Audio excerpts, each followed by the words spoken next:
When the voyage crew first step on board, they're taken through a safety induction. They're also broken up into watches. Well, a lot of them, they love climbing aloft.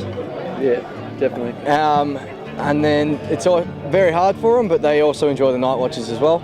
Yeah, heavy weather's probably a good one as well. So whenever we get a storm come through, they're always raving about that when that passes. Some of the big challenges might be sometimes to train people, get the logic about knots into their heads.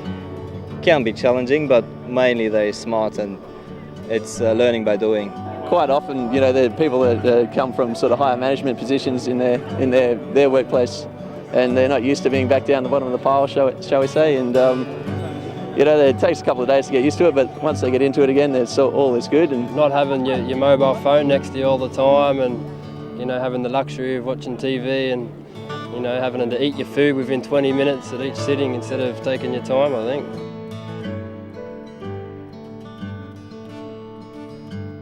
"20 voyages now all around Australia, every leg, different waterways, different conditions, different challenges, I guess. So it's, you know, down the west coast, down in Exmouth and Broome, the marine life, the jumping whales and the mothers and the calves and the turtles and Seria Island and the beautiful pristine rawness that the Australia coastline has to have.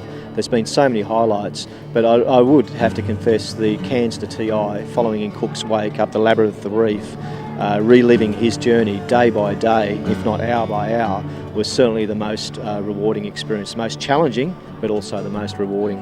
Highlight, going up the top end, Cape York. I've never been up that way before. Going on Possession Island, which Cook went on to claim the east coast of Australia for England. That was pretty cool. Heading into Port Davey as well in Tasmania, you know, the scenery there is just fantastic.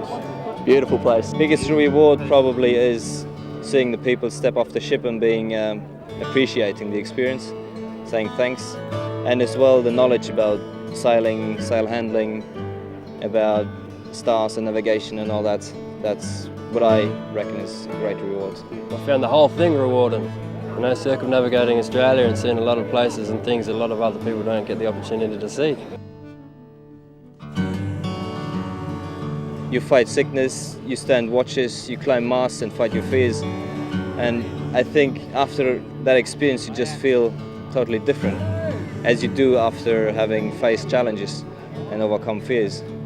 I think that's in fact what actually makes them so happy at the end.